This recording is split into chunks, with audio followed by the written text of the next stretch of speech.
Hey, welcome back. It's your old pal Steve Areno Cool Kits, 5th Louisiana Infantry, Captain J.G. Angell, Part 3, Take 1. Boom. All right. Okay, well, continue to research, read, move forward on collecting uniform pieces to flesh out the impression I'm working on for Captain J.G. Angell of the 5th Louisiana. It seems like this particular one, this pursuit here with Captain J.G. Angell has really resonated with a lot of you viewers out there. And if there are certain parts of or things that I'm saying and I don't script any of this stuff out, I just start talking and as I'm videoing. But if you can give me a hint as to which parts you're finding interesting, then that'll give me a little bit of guidance on my side to continue down that direction. But it seemed like the last one, part 2, really resonated and got a lot of views, although I didn't get any comments, so I'm kind of flying blind here. But I'm going to keep casting around that general direction that I was going before in the part 2, because it seemed like saying some of the items that are sort of one sigma, coming back from being an engineer, off to the side of the center,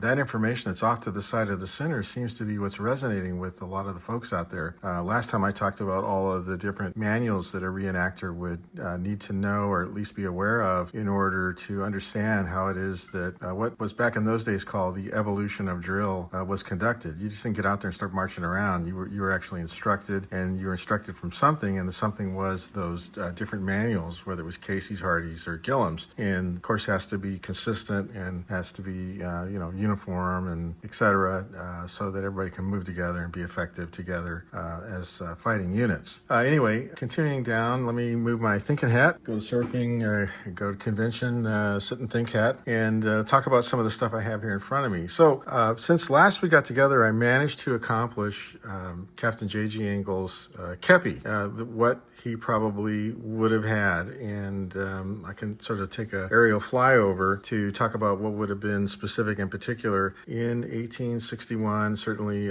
December of that year. And for a captain at that time, and it's before things started to become a little bit more relaxed. And I've talked to a couple of really respected sources in the headwear making arena and got guidance from them. So being that he was in the 5th Louisiana, at that time, it would have been typical that the kepi would have been after the French style. It would have featured 2 rows of gold braid at these locations here, designated in captain rank, as well as on the quatrefoil inside. There would have been 2 rows here, and also 1 all the way around the outside edge. Things were still pretty much following a uniform regulation at that point in the war. They hadn't yet started going over to a commutation system or even, substituting a slouch hat, which gives you a lot more sun protection. The kepi doesn't really do anything for you at all. Then there would have been 2 on the baseband here. The baseband is black and the top is sky blue for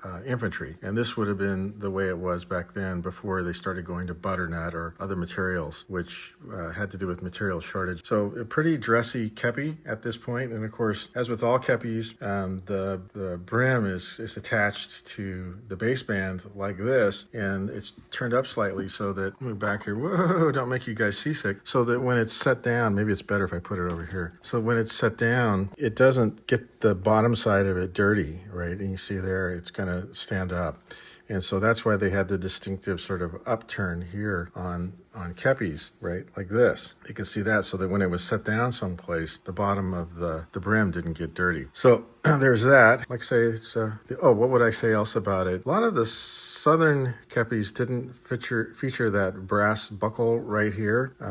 It was more really a decorative piece at this point, but on early war, it would have been typical that they would feature these imported English script eye buttons. Let me see if I can bring that a little closer here. I think they're very handsome. You can see there. And so this is going to be, not only is it on the kepi, but it also would appear on all the buttons on the frock coat. So I've ordered all those, and those are being used by the person who's making the frock coat that would have been purchased when he was there in Virginia at that time in December of 1861 when he was promoted to captain. Now, just for completeness, I'll show the private kepi for the 5th Louisiana, and it looks like this. And they were at that time, in the butternut color, and they featured the black trim around like this, right, and one row of black trim at the baseband. It was a painted leather brim, and it also had, again, this sort of painted leather here for the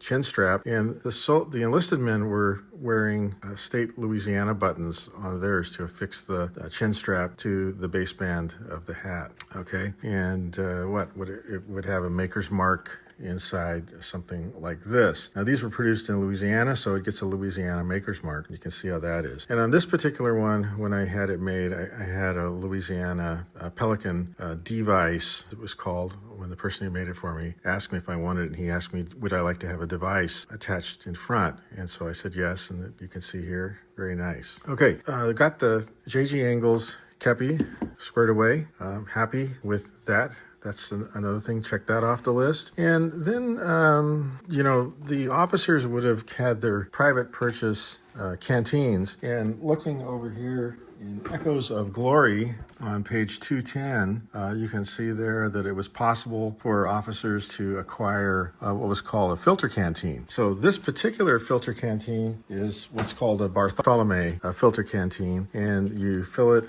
over here. Yes, it's kidney shaped. It's got a drink location here, and there's a really nifty filter that's kept here, right? And when you want to filter your water, you screw this on here and you drink like that, okay? And when you don't want to filter your water, you want to get a little bit more volume, and this is like a socket pocket right here. It's got a bottom to it. You store your filter in here, and then this pewter cap goes on here, right, like that. And then this pewter cap goes over here to keep your water from spilling out. And this goes over here, and it's that.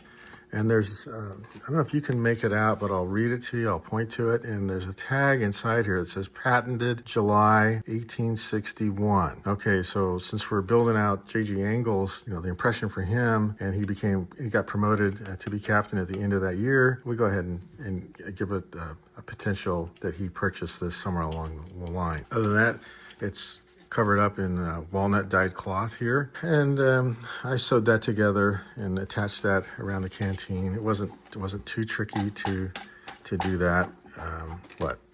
And then attached a leather strap. Okay, got some patina going there. All right. Oh, and then you can make a stencil, and the way you paint this stuff on, you don't spray paint it. They didn't have spray paint yet, so what you do is you put your stencil up to it, and you do what's called stipple painting, like this. Okay, you have a brush, and you dip it in your paint, and you go through like this. And that gives it this very distinctive look that Civil War items would have had. They didn't even have like rollers. They were actually putting the lettering on with the stipple brush method. Okay, so there's that. There was another kepi that I was sort of playing with using, although I don't have any historical data that suggests that this would have been what he used, but it's a pretty great looking one. It's the McDowell style. It has the braid. It's done in Richmond gray, and it has the quatrefoil there, 2 rows, and 2 rows over here. It just doesn't have the baseband trim. So I kind of go back and forth on these, and it could be the case that an officer would have more than one.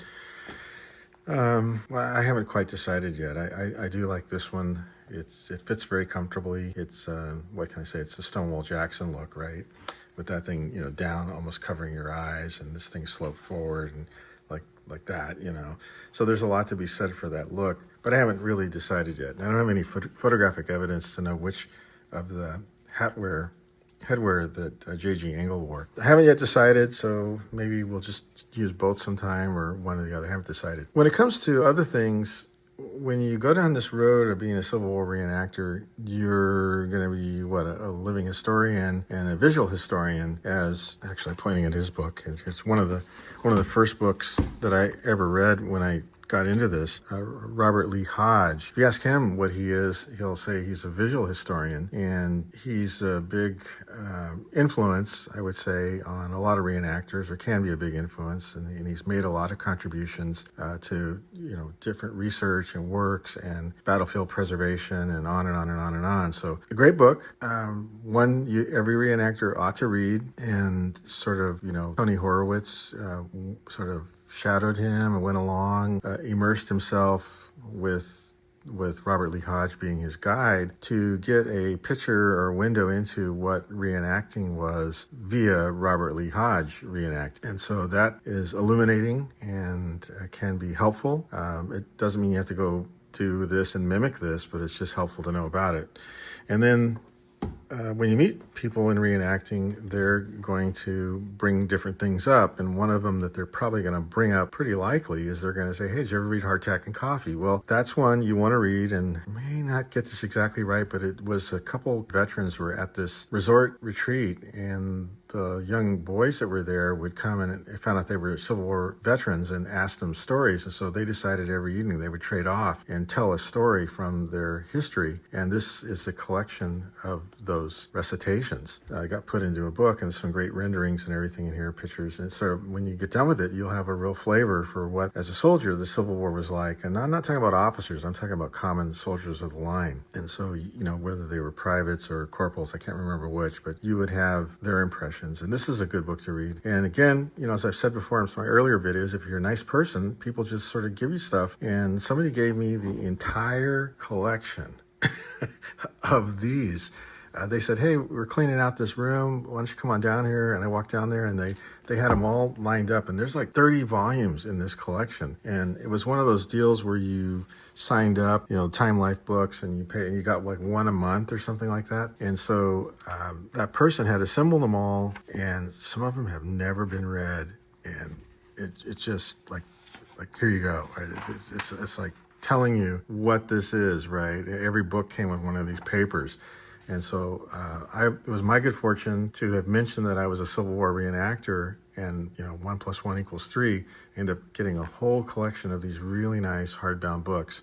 So I've got those, and I'm still, after all these years, I'm still reading through those. I've just got so much to read. And then another book that's worth getting and reading. The difference on this one, though, I want to be real clear, is this is not like true stories. This was something that a guy back at that time, right after the Civil War, kind of made up to give a flavor of what it was like. So it was loosely based on reality, but it was recited back and told the story by two fictional characters. One was Cy Clegg and his pard, and so they weren't. They were in a fictitious unit, and so the stories are told. But what I'm saying is the flavor that you get will transport you to what it might have been like for many people when they were in the Civil War. So there's this to read too. So that's another one is worth diving into if you're going to be a reenactor and you want to get your history right. Okay, so I guess that's it, and we will talk to you later. Bye.